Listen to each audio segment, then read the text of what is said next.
This is the Scan Line 900, and I know we've already looked at one, but let's face it, this is a little bit different.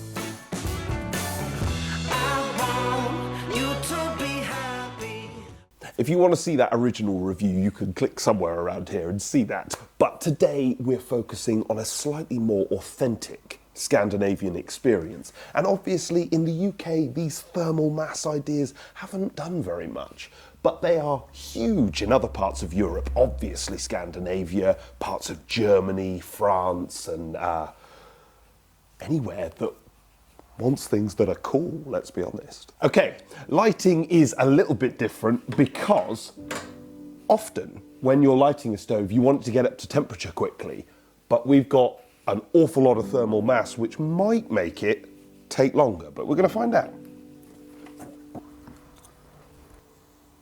I'll just put it on the latch and see how we get on.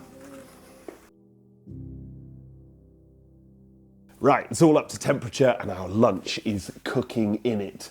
For lighting, this was always going to be a 7 out of 10 previously. Actually, we found with the stone, it lights easier. So you could even say it was a 7.5 out of 10 with the stone. But basically, it's easy enough to light. And the key thing then is getting the oven and all the stone up to temperature. But actually, again, we found this not too bad. This one comes with full soapstone, which is, if you're interested in heat accumulation and thermal mass, this is technically the best stone available for that.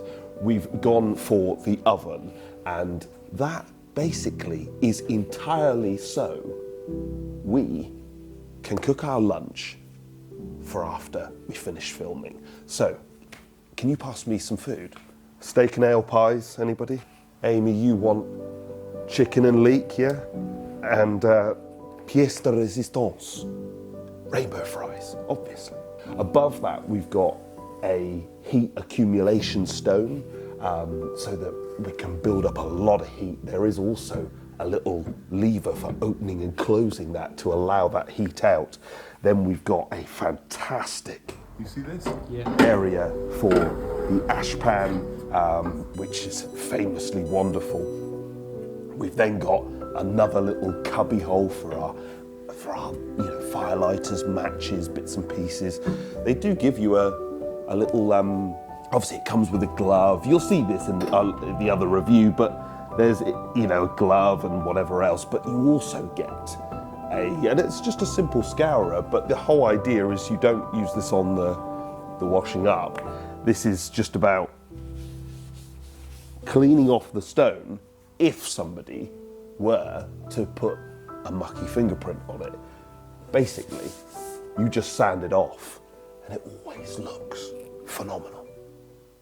Well, this stove was always a very, very clean stove, and yes, you can run it overnight and it stays spotlessly clean. Clearly it runs very, very clean, even after a couple of, several weeks of using this stove. This was the glass afterwards, and clearly this stove is, it's basically always going to be a 9 or a 10 out of 10. Interestingly though, this stove officially runs at 83% efficiency, and it doesn't vary whether you've got the stone clad or not. Other manufacturers have done the testing on their stove when it has the oven and doesn't have the oven. Heta haven't, but I would guess it runs at a higher rate of efficiency when it's like this because you've got a lot less heat loss. Either way, I'm thinking, this is a 9 or a 10 for clean.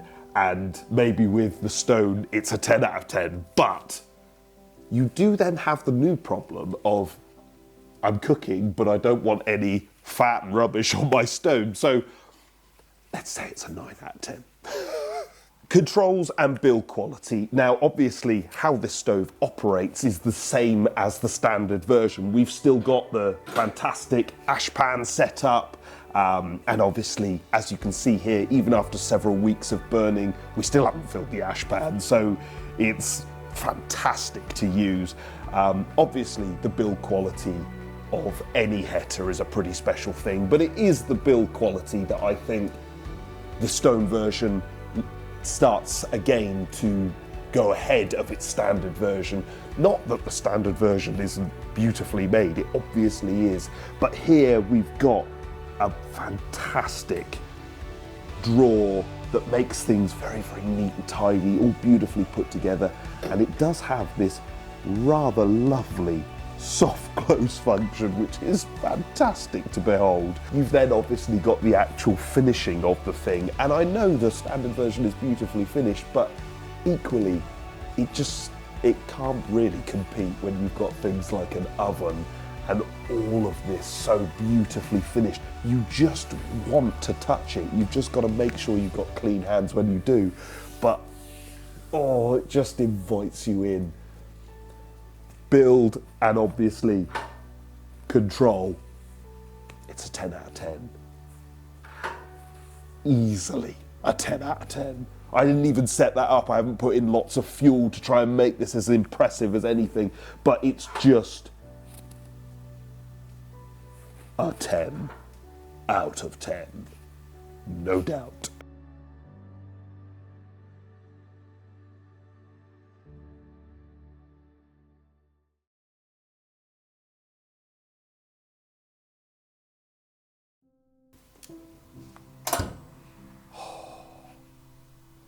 No smoke either. And that's on this flue. This flue's about 3 meters long. When we test fuel economy, we obviously get the stove up to operating temperature and then see how long we can maintain it with just a single net of logs. And obviously, the way this stove controls versus the non-stone version is the same. I did actually find that I could get longer out of a net of logs. That's more likely differences between the chimney and maybe me just learning things a little bit differently. But before it was about 9 hours, this could achieve about 10. It can also achieve over 10 hours if you load it up and shut it down, sort of running for long periods. So it's obviously very economic.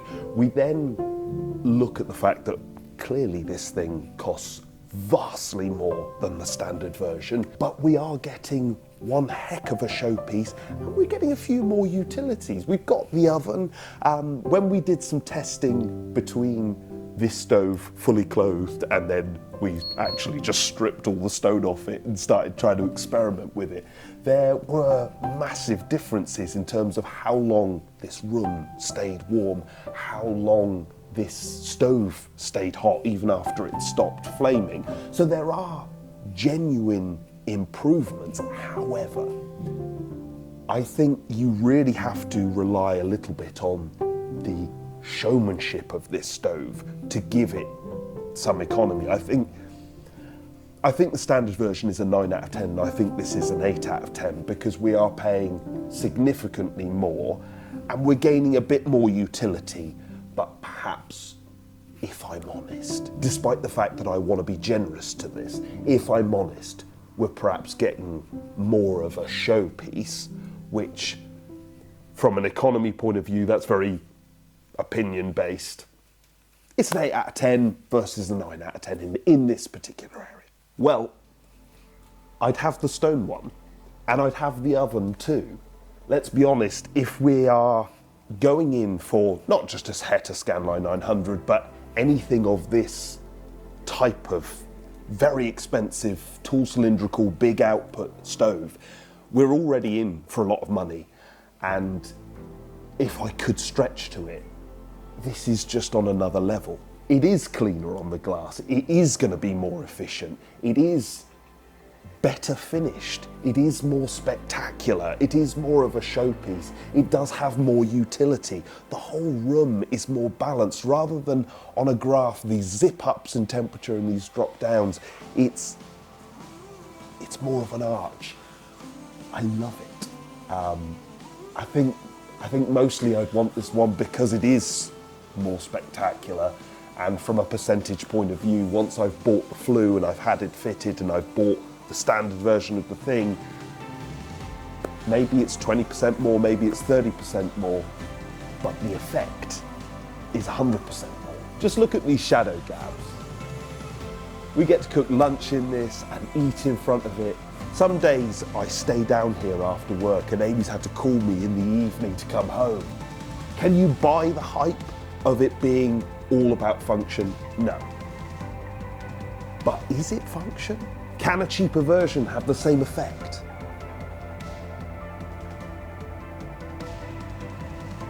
I don't think so.